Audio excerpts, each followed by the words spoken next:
Hi everyone, this is Ancient Rome at Flagler College with Dr. Young. So while Pompey was off conquering all of his territory in the east, there were several things going on back in Rome that we should account for. First of all, Crassus and Caesar had developed a friendship. We might call this a political alliance. And this involved a number of things. Crassus, I think, saw in Caesar a very talented young man, although I guess he wasn't so young anymore, he's in his 30s. But someone who was a great orator, and seemed to have a really good sense of, how things were operating politically in Rome. He was very astute in his decision-making. Caesar needed money when he came back from exile after the dictatorship of Sulla. He was broke. I mean, he didn't come from a really wealthy senatorial family, even though it was old and venerable. And in seeking political office, he went deeply into debt, and he borrowed a lot of money from Crassus, and to some extent was beholden to him, was not exactly a client, more of a partner, but he definitely owed Crassus a great deal. And the two of them seem to have had a good working relationship. And as Pompey was off conquering all this territory, the two of them were busy currying favor with, particularly with the plebeians, but also with the equites to some extent. They, for instance, proposed that Egypt be annexed by Rome. I mean, they kind of floated this idea with the notion that either Crassus or Caesar would be installed as the provincial governor there. And this was favorable to the equites, but they were also backing ideas about extending citizenship to more people in Italy, specifically to the people in the Po Valley. This appealed to kind of non-Roman Italians, of course, and they were in support of things like the extended grain dole and such. That appealed to the urban poor, to the urban masses. So they're busy floating all these things and being involved in politics. And one of their main opponents at this point is Cicero. Cicero tried to block a number of things that these two were doing, and the three of them got into a scuffle repeatedly. And I may bring up some of those. There's one sequence of events in particular, and there are a lot of things that we could talk about here. I'm being kind of vague on purpose because I don't want to get into the weeds on this. We simply don't have time. But the conspiracy of Catiline ought to give us pause for just a couple of minutes here. Lucius Sergius Catilina was a patrician from a very old senatorial family, and he had been a supporter of Sulla, been a beneficiary of the proscriptions, had gained a fair amount of wealth. But Catiline also was a spendthrift. He was not very careful with his resources. He ended up very deeply in debt. And like many, this is not uncommon, like many patricians, he sought political office and spent a lot of money, but then used his time in that office to gain wealth, and he seems to have gotten up to some rather shady business.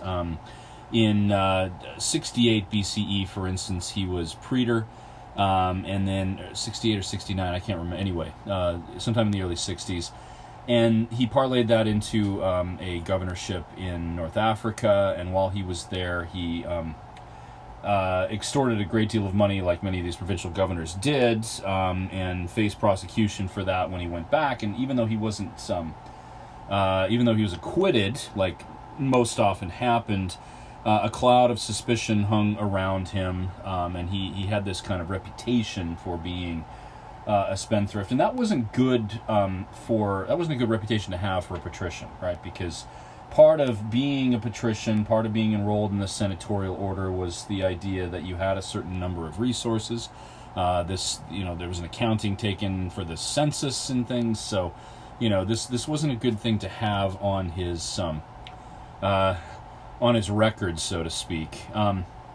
But nevertheless, he pressed forward. He tried to gain office as consul. He ran for consul in the year 65 and was unsuccessful and may have been involved in a plot to murder those who were opposing him for the consulship. And Cicero, in particular, came out in opposition to Catiline.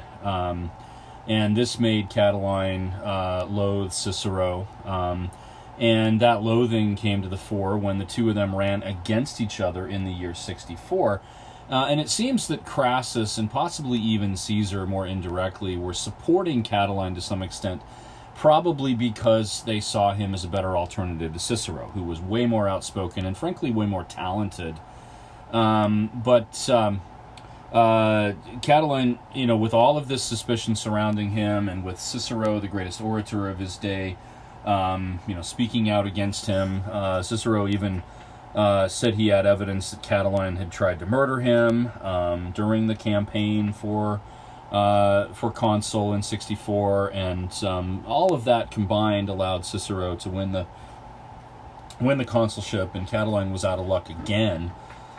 And Catiline saw an opportunity when some legislation proposed by a guy named Servilius Rullus, who was the tribune in the year 63, failed to gain traction, even though it was supported by Crassus.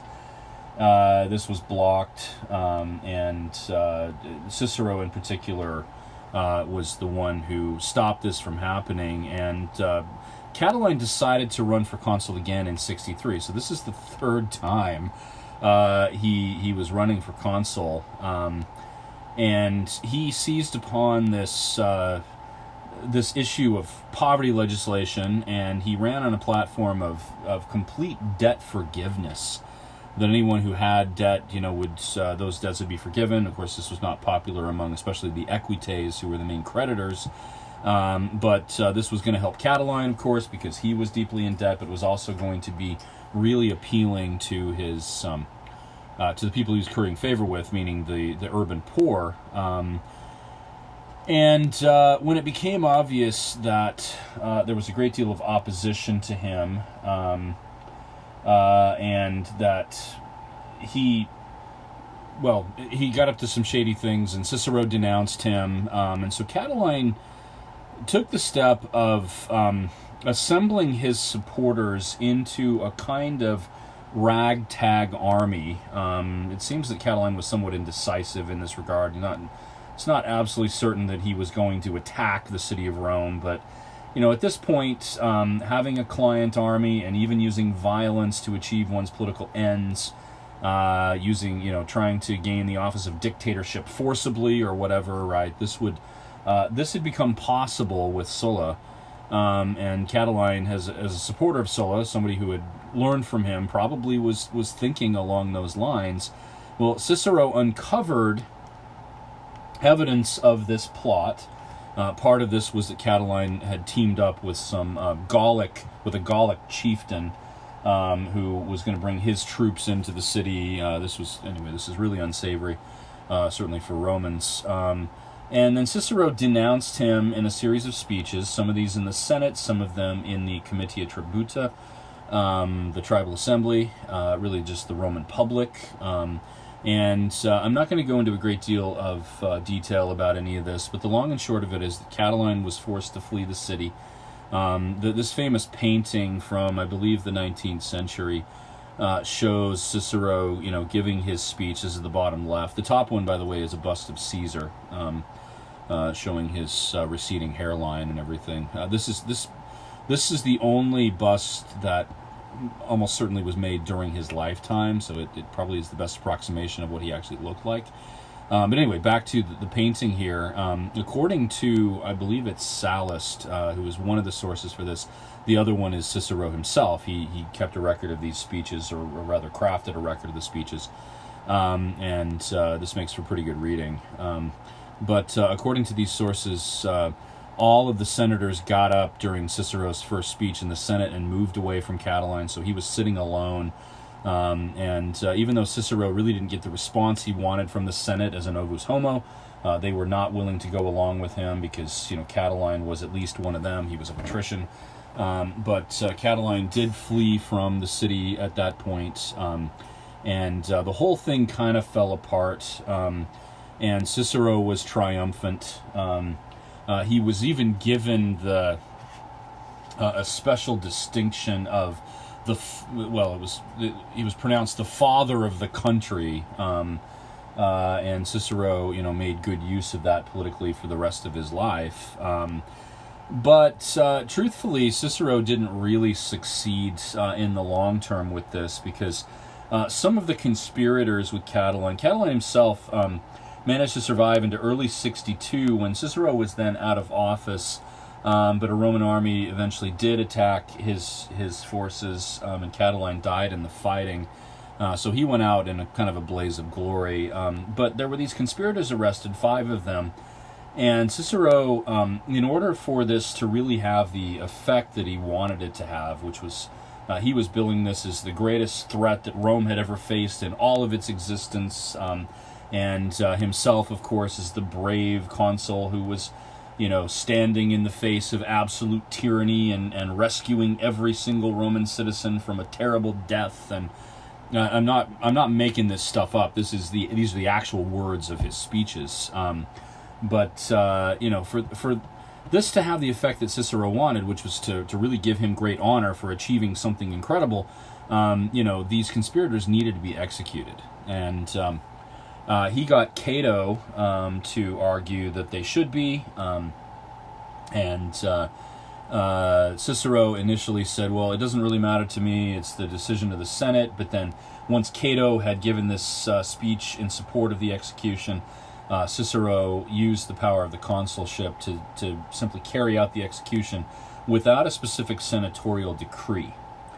And this action was condemned, and would eventually come back to bite Cicero, and he really never fully recovered from this. So this didn't turn out as good for Cicero as he hoped it would, despite his rhetoric about it. Catiline's threat was nullified. Somebody a little more capable than Catiline probably could have pulled this off. And we are seeing that, really ambitious politicians are opting for strategies that go way outside of the norm, way outside of the system, even, violence and overthrow of the government if necessary to achieve the ends they want. And so this is, in some senses, a kind of dress rehearsal for some of the things to come over the next couple of decades. I need to pause a moment here and talk about a guy I've mentioned several times. This is Marcus Porcius Cato the Younger. Cato was a key player in all of this, mostly as just an opponent of everything that Pompey, Crassus, and Caesar tried to do. He billed himself as this great Stoic and as a defender of tradition. But he was, in many senses, a hypocrite. While he was talking about Roman values out of one side of his mouth, he was going against them in various ways. There are long descriptions of Cato in the Watts book, and I encourage you to think about that. He really is an important figure. And in a very real way, Cato was responsible for, one, the creation of the First Triumvirate, which we're going to turn our attention to now, but 2, the ultimate downfall of the Republic as a system of government and the establishment of what amounts to a monarchy. It's his intransigence and his complete unwillingness to allow Pompey, Crassus, and Caesar to have any kind of success that ultimately drove them into an alliance with each other and led to all of the problems that came with that, right? So we need to keep that in mind. One place where Cato manifested this sort of behavior was in the year 62 or 61, and so this is right after the consulship of Cicero. There was a fellow in Rome, he was a patrician, His name was Publius Clodius Pulcher. Pulcher means like the handsome one, or we might say like pretty boy or something like that. Pulcher can mean beautiful. So that's an epithet that I guess is not too bad to have if you're described as good looking. But true to his nature, it seems that he was quite a womanizer, and he had fallen in love with, or in lust with, Caesar's wife. Now, his first wife, Cornelia, died in 68, and he had married Sulla's granddaughter, Pompeia. And it seems that Clodius and Pompeia had kind of an affair. And at one point, Clodius was discovered at a religious ceremony that was supposed to be only for women. And so this was a gross violation of like Roman law. He was dressed up as a woman, but he was discovered in disguise, and it seems that he did that in order to sneak in and try to carry out a liaison or a tryst with Pompeia. And this was a big scandal. Caesar was dragged into this, and Caesar initially wanted to let it go. He did divorce his wife, saying that she needed to be above suspicion, but he doesn't seem to have cared much for the whole thing. He didn't try to prosecute Clodius, but Cicero and Cato insisted that he be brought to trial for sacrilege, and Cicero was the prosecutor in all of this, or at least he was involved in the legal proceeding, and ultimately Crassus had to bribe the jury to let Clodius off. But Cato, really billed this as a scandal that, besmirched the character of Caesar. Clodius, on the other hand, had revenge in his heart. And it turns out that Clodius and Caesar ended up being friends even after this. So that, I guess that shows you how much Caesar, cared for Pompeia. Not very much. And right around the same time, Pompey comes back from the east, and Cato had blocked all of this legislation that would have given his veterans land. And we're talking about 40,000 of his soldiers who were supposed to receive pensions and land from the state, and they didn't. And Pompey was, initially not granted a triumph. Eventually he was. But they tried to stand in the way of all of this. They didn't ratify his what he had done in the East and all of that. So Pompey is really upset with Cato and Cicero. Caesar, in the meantime, and so there's a lot going on here. Sorry, I know I'm kind of moving from one thing to another. Caesar, after serving as praetor, had gained a command in Spain and had gone off and had some success militarily there, and was due for a triumph.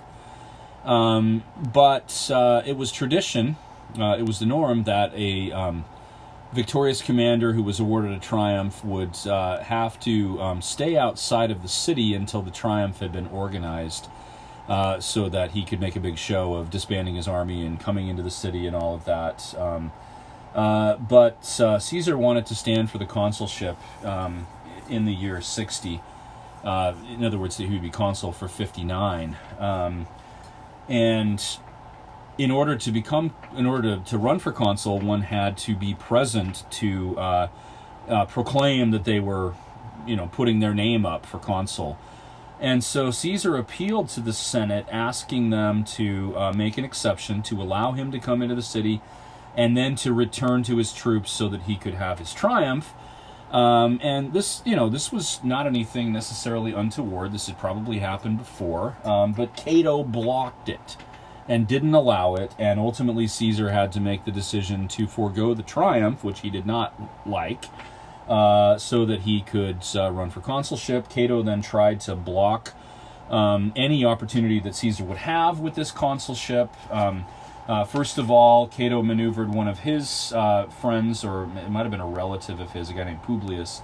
Sorry, not Publius, Bibulus, also into the consulship, and then he got the Senate to decree that the consuls for 59 would be awarded governorship over the kind of backwoods of Italy.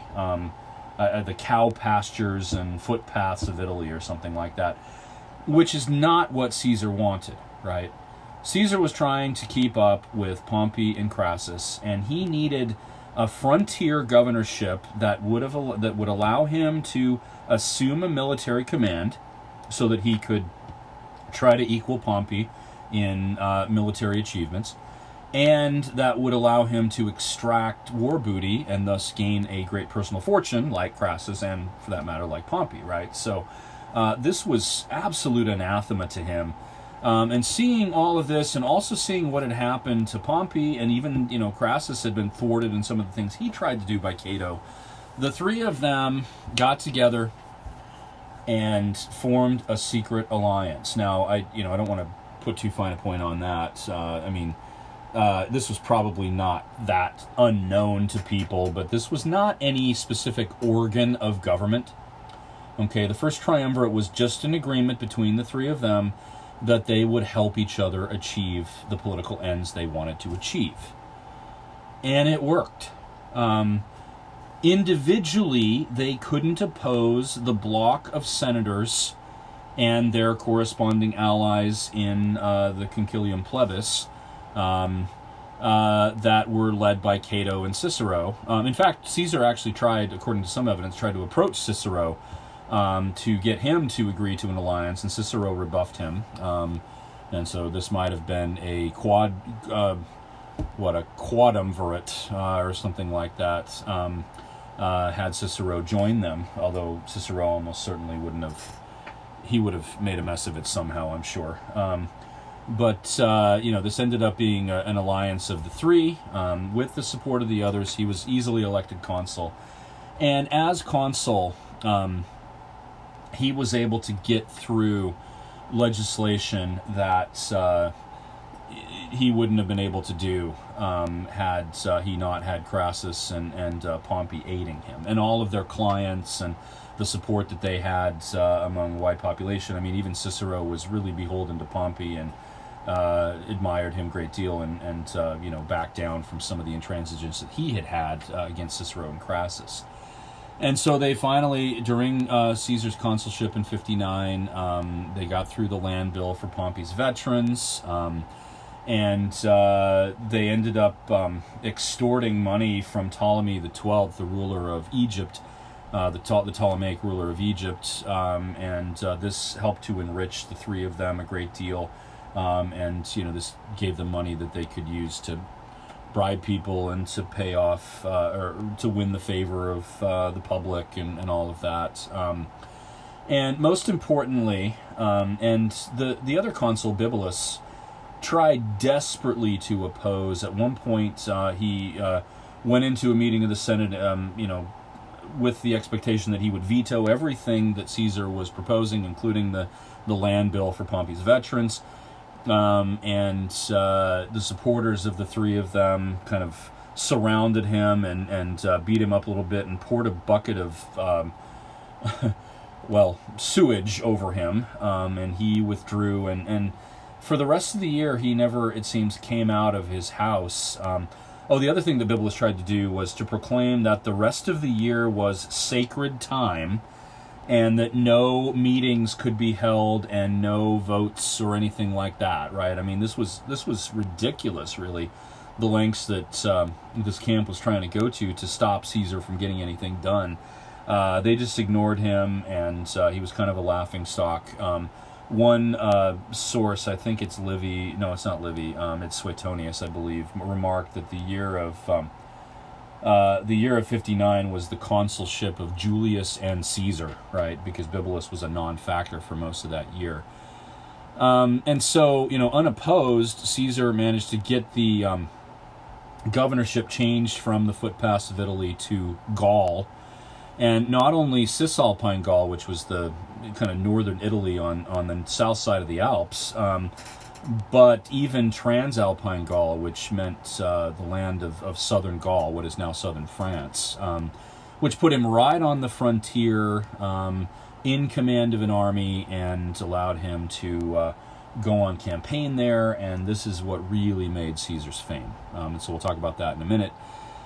Now, Caesar and Crassus and Pompey were not the only ones operating at this point, and one of the things that created some chaos during the period of the First Triumvirate was that Clodius, the guy who had the affair with Caesar's wife, he was elected tribune, and as tribune he became a real rabble-rouser, and he proposed an increased grain dole, and so free grain for more people in Rome. He's really trying to curry favor with the masses. And because Cicero had been the key figure in his trial and had disgraced him, as tribune, he brought up the fact that Cicero had unilaterally put Roman citizens to death during the whole Catilinarian conspiracy. And that that was wrong, and that Cicero ended up being found guilty of this and had to go into exile for a couple of years, right? And so Clodius was able to get his revenge. On the other side, meaning on the side of Cato, there was another figure in this same period called Milo. And really, while the three members of the First Triumvirate are busy dealing with these larger affairs, Clodius and Milo carried out this great rivalry in Rome. Each of them held political office during the 50s, while Caesar's off in Gaul, and Crassus is trying to get a command to go off to the east, and Pompey's doing his thing. And they each had a lot of supporters, and this ended up in a lot of violence in Rome, and helped to destabilize things there a fair amount. And so that's a factor that we need to kind of take into account as we think of these other things that are going on. The First Triumvirate nearly fell apart. With Caesar off in Gaul, Crassus and Pompey continued to loathe each other. And in 56, while Caesar was actively on campaign, he had to return to Italy for a short time to patch up the relationship between Crassus and Pompey, and to throw his support behind them, of course, for the consulship in the year 55. And the two of them ended up being consuls together in that year, much as they had been in 15 years previous to that. And so the First Triumvirate continues, even though Crassus and Pompey didn't like each other much. During that year, they managed to get commands that were comparable to Caesar's. Crassus, who craved the opportunity, much like both Pompey and Caesar had, to go and win great military victories somewhere, got what might have been termed the ultimate command, which was the governorship in Syria and Anatolia. And this gave him an opportunity to go and fight against the Parthian Empire. And that, had he succeeded in that, his reputation would have grown similarly to Caesar's, and who knows what things might have happened after that. But Crassus, while he was on campaign, he was killed in an ambush. And this, of course, tore the First Triumvirate apart, because now it's not three, it's two. And there wasn't room in Rome for two men of the ambition that Caesar and Pompey had, right? So let's talk for just a minute about Caesar himself. I brought him up. He is arguably the most important figure of the whole late Republican period. He was from an old senatorial family, but one that had not had a great deal of prestige in recent times, even a couple of centuries. There are several things in his early life that helped to shape him. The exile during the dictatorship of Sulla was one of these. His participation in various political things in Rome. He was, a participant in some court cases and things like this. He was in the military as a young man, like most Romans, especially Romans, patricians were. And all of that helped to shape him into this tremendously talented individual. He combined several attributes that the Romans found absolutely essential. Among these, of course, were his abilities as a military commander, which were rivaled by probably only a handful of figures in Roman history. Hannibal, certainly, maybe Pompey in his prime, but Caesar ends up defeating Pompey, so I think we have to give him first place. In any case, I mean, Caesar he was brilliant as a military commander. He was a great orator, probably a rival of Cicero, although they had very different rhetorical styles. Cicero was a very prolix, long-winded figure who liked to, he had these long sentences. I as an undergrad, I took a class on Roman prose, or rather Latin prose, where I had to translate a bunch of Cicero. And I can say that he's a great stylist, but his sentences can get extremely complicated. Whereas Caesar was kind of short and to the point and had these punchy sentences, was able to say things with great force. He probably modulated his voice to push that even further. And so a great orator. He's been compared, his rhetorical style has been compared to the prose style of Ernest Hemingway, for instance, which I think is probably a pretty decent comparison, whereas Cicero is often compared to William Faulkner, I believe, in the kind of prolixity of his sentences and the floweriness of his words and things like that. So, in any case, he has that going for him. He was also a notorious womanizer. Had many, many paramours, and this is another thing that made him an admired man in Rome. Different times, of course, right? So, with all of that going for him, Caesar also proved to be the most astute political operator in Rome during this period. And, we can point to the consulship of 59, for instance, where he was able to accomplish in 1 year as consul what Pompey and Crassus had not been able to do, despite their much greater prestige, much greater honor, at least previous to that time. They needed Caesar. They recognized that because he could simply get things done through the force of his oratory, through his personality, through his ability to sense where the political winds were blowing and all of that, right?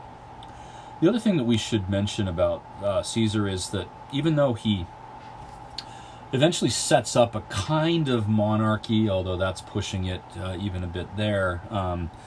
There's nothing in his early career that hints that was his end goal. By nature, he was a popularis. In fact, he was the greatest of all of the populares. He tended to think first about what would appeal to the Roman public, to the masses. He was not, unlike Crassus, one who thought first about the equites, or like, say, Pompey or Cato or even Cicero, who thought first about the senators. He tried to deal with the senators. When that didn't happen, as consul, he worked through the plebeian council, and that was just his bent. It's his ability to present himself as the champion of the people more than anything that brings him political success. This is the thing that when he, kind of on a shoestring budget and with not enough troops, crosses the Rubicon, invades Italy, allows him to gain the upper hand. But I'm getting ahead of myself here. That he moves toward monarchy or autocracy, we might say later on, is almost just the way that the politics in Rome were going. If it hadn't been Caesar, it almost certainly would have been somebody else, because Marius and Sulla and even Tiberius and Gaius Gracchus had made what had previously been unthinkable not only possible, but a viable alternative. And even someone with the character of Caesar was not immune to that. Certainly he did have great ambition, after all, and felt that, he saw that the only chance he had to hold on to power was to have a perpetual dictatorship. So anyway, I don't want to spend too much time on his Gallic campaign. This is one of the keys to his success, because Caesar, in his very punchy Latin, highly stylized but short and to the point Latin prose, wrote annual accounts of his accomplishments, sent these back to Rome. These were very popular for the Roman public. They were read out loud, it seems, in public, and everyone celebrated Caesar as their great champion. He kind of takes on the persona as like a superhero or something like that as a result of this Gallic campaign. And these accomplishments are not necessarily any greater than what Pompey had done. I mean, Pompey had conquered a much more prestigious place, although against arguably foes that were not as vicious or as effective as the Celts and the Germans that Caesar was fighting against. They were perhaps less disciplined, but they were much greater warriors than the Greeks and the Hellenistic soldiers were in the East, right? They were fighting, after all, for their homeland. Caesar initially sees this as a campaign to evict Gallic peoples from Roman territory, but then while he's got the momentum early on in the campaign, he pushes further and further into Gaul. You can look at the arrows here and see some of the years that he's active. He wasn't, he wasn't on constant campaign for 10 years, but he did, make significant progress several times. And during the meeting in Lucca in 56, his command, which had initially been for 5 years, was extended for another 5 years, so that he could continue his operations. And when it looked like things were mopping up, there was an uprising of Gallic peoples under a commander known as Vercingetorix. Got to say that one with some care. Okay, this was in 52 BCE. And Caesar had to go on the defensive for a while, but he was eventually able to turn the tide and capture, not only defeat Vercingetorix, but also capture him.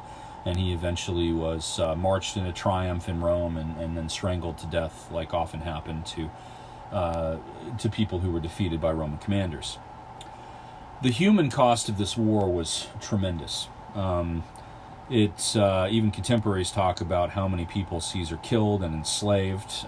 It's probable that perhaps half the population, maybe even more, was either killed or enslaved during this period.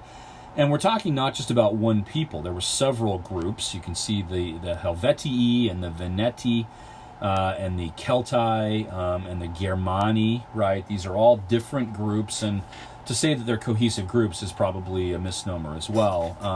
But Caesar campaigned all over the place, even for a little while in the year, I think it's 54 BCE, crossed the English Channel and spent a little time in southern England, but he decided that it wasn't a place that he cared to continue to campaign, and it probably rained too much or something. So that would, be another century before Rome was able to conquer Britain. But Caesar got what he wanted, right? He got the prestige of winning a ton of territory. We'll look at a map and look at the extent of his conquests. Let me see if it's in the next one. Yeah, you can see all of the territory that he conquers in Gaul. All the way up to the English Channel. Pretty much everything that is now part of France, Switzerland, Belgium, and even part of the Netherlands was conquered by Caesar. The people were subjected to Roman rule. Many of them were enslaved. Their wealth was taken. Caesar achieved a personal fortune that rivaled that of Crassus and Pompey, or maybe even exceeded them. Yet, after completing the conquest and pacifying the Gallic peoples and the Germans and others in the area, he could only impose a rather light tribute because there were so few of them left, and he had taken everything of value from them. And so this didn't end up being, in the long term, the greatest of all the places for the Romans. Gaul remained a kind of backwater for much of Roman history. Transalpine Gaul, southern Gaul, was fully incorporated into the Roman world eventually, but the northern part of what is now France and places like Belgium and Switzerland, these remained rather marginal for much of Roman history.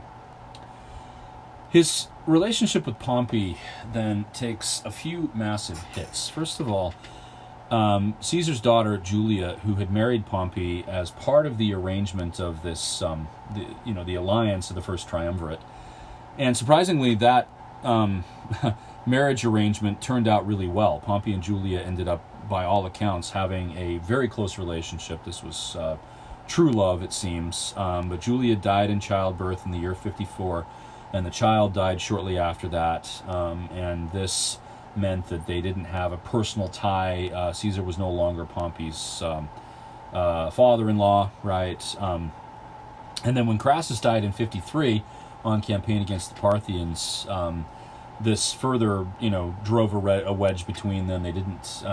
They began to see each other as the main rival for kind of ultimate power in Rome. And the conflict between Milo and Clodius, moreover, was heated at this point. Clodius, in fact, was assassinated by followers of Milo, and so there was a great deal of instability in Rome. And Pompey was given a command to try to bring peace to Rome, and he pushed that far. And so, Pompey, when he was elected consul in 55, he did receive a command in Spain, which would have given him an opportunity to go and perhaps even conquer more territory, cross into Africa or something like that. But he decided to stay in Rome and leave that governing to his subordinates. And while he was there, hearing all these reports from Caesar, seeing what happened with Crassus, his wife dies, he is driven into the arms of Cato. And even though the two of them hated each other, he, started to see that siding with the Optimate clique in Rome would be to his advantage, because it was the main route that he would have to check Caesar's ambitions. And so this is where it gets a bit complicated. They tried to do several things to halt Caesar from gaining the upper hand here, and continuing to prosper the way he was prospering. The first of these is they tried to strip Caesar of his command. They said, your campaign is over, you need to disband your legions, or send them off to Rome so that somebody else can take command of them. Much of this legislation was blocked by tribunes who were favorable to Caesar, but eventually Caesar, under pressure, did send a couple of legions back to Rome. And the two of them go through this series of attempts at compromise, and really they're playing a game of political chicken here. Who's going to blink first? Who is going to make a move that will give the other one the upper hand? Caesar said, okay, well, I'll lay my legions down if Pompey lays down his entire command, and Pompey wasn't about to do this. In fact, as consul, Pompey had gotten the Senate and the plebeian council to agree to extend his governorship of Spain for another 5 years, while that was denied Caesar in Gaul. The Senate even voted at one point it voted on three things. It voted to strip Pompey of his command. That one failed. It voted to strip Caesar of his command. That one succeeded. And then it voted to strip both of them of their command. And this one passed by a huge margin. It was like 370 to 22 or something like that. But neither Caesar nor Pompey abided by that, because the other one didn't. And the Senate sat back and really could do nothing about this. There was simply not enough power that anyone held to do it. And in fact, Cato, who was a supporter, he was trying to thwart Caesar everything he could. This vote passed, but then Cato vetoed it. He was in some office that allowed him to do that. I'm not sure what it was. And seeing the way things were going, Caesar had been stripped of his command at this point, and he was supposed to return to Rome. If he had done that, he probably would have lived out his life as a member of the Senate, but he never would have achieved the prestige that he had, and Pompey would be the ultimate Roman at this point. And so seeing all of that, Caesar decides that he's left with no other choice but to invade Italy. The Rubicon River, which you can see on the map here, it's this little river right here in northeastern Italy, was the borderline between the territory that he was governor over, meaning Cisalpine Gaul, and the rest of Italy. If he crossed the Rubicon with his troops, and Caesar hadn't been awarded a triumph or anything like that, so this would have been illegitimate. This would be seen as an act of war. Caesar would be condemned for this, and he would become, there would be essentially a warrant out for, not for his arrest, but for his execution. He did this. He crossed the Rubicon in the year 49. This is often seen as this great dramatic gesture, but really Caesar was left with little other choice if he wanted to continue to pursue his ambitions. This leads to a civil war, and I'm going to really truncate discussion of this because this lecture's starting to go a bit long. But he marched on Rome, and even though Pompey, and Cato and others were in Rome and were in control of the city, Pompey's legions were kind of spread far and wide. They seem not to have expected Caesar to do this, I guess, or rather the speed of it was more than they expected. And so Pompey leaves Rome, and his supporters end up following him. And it's at this point that many of these senators and others had to make a decision about whether to stay in Rome or and effectively put themselves in the hands of Caesar, or to go with Pompey and hope that he was going to win. And on paper, Pompey was far stronger. Caesar only had a couple of legions, and Pompey had access, if he could round all of them up, to many more than that. But most of them were off in Greece or in other parts of Italy. And so they left, and they made the mistake of leaving the state treasury behind. And, Caesar marched unopposed into Rome, took control of the city, carried out some executions against supporters of Pompey, was able to put people into positions of power who supported him. He presided over elections. He actually assumed the dictatorship at this point, but he did say, look, I'm not Sulla, I'm not going to, carry out this mass number of proscriptions or anything like that, and he really didn't. He wasn't nearly as brutal.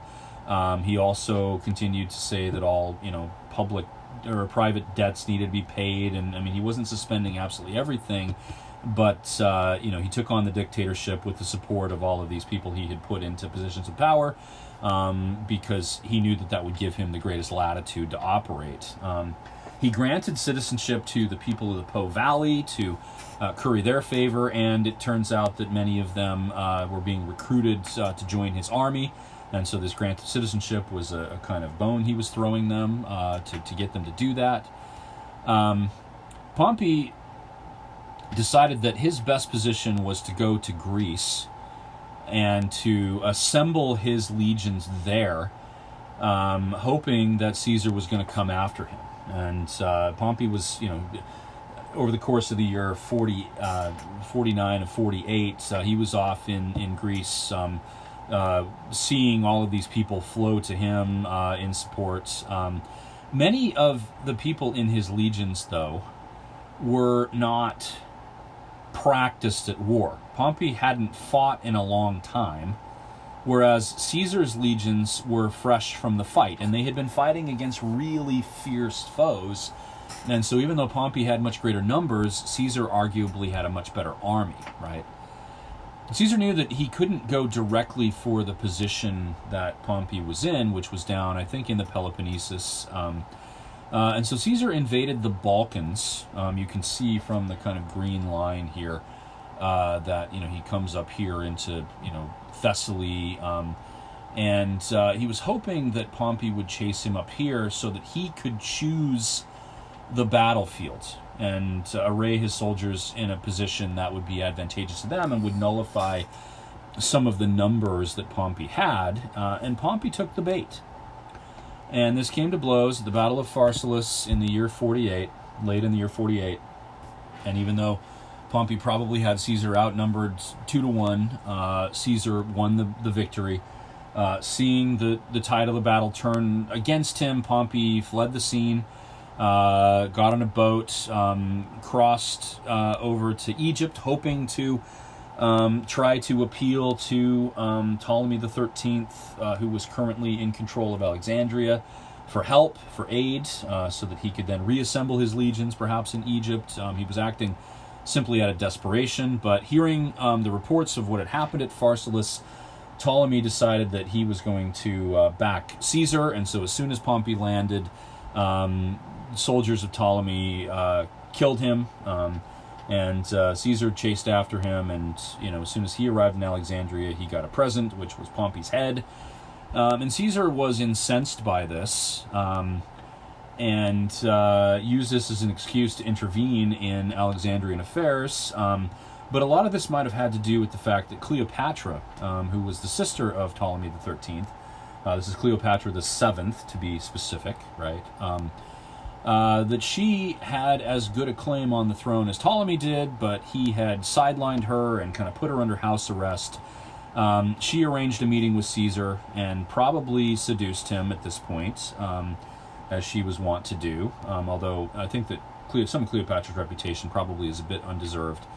And Caesar ended up siding with her, actually fathering a child with her, and he was able to wrest Ptolemy the 13th from the throne and put Cleopatra kind of in control in Egypt. A little more complicated than that, but he helped her a great deal. In the meantime, some of his other soldiers were securing positions, Antony and Lepidus in Italy, and Caesar then moved into Asia Minor and went on campaign there. When he got back to Italy, he realized that Cato had fled to Africa and had taken refuge with Yuba, who was the king of Numidia. And so Caesar sent troops there, but they were defeated, and so he went on an invasion of Africa himself in 46 BCE. And this prompted both Cato and Yuba to commit suicide as they were defeated. And at this point, Caesar celebrated a triumph like no one had ever seen before. But he also got his supporters to decree that his dictatorship would be extended for another 10 years, knowing shrewdly that this was the key to maintaining his power, that he had to be dictator. He saw Sulla's downfall as having laid down the dictatorship, that his reforms didn't gain the traction that they might have had he continued to rule. And so he remained dictator, and really his intention here seems to have been to hold on to that for as long as he possibly could. And so we'll finish it at this point by saying Caesar is triumphant. Of course, not everyone is happy about this. Caesar was magnanimous to many who sided with Pompey. He forgave them and gave them their positions back, hoping to win their favor by his magnanimity. And this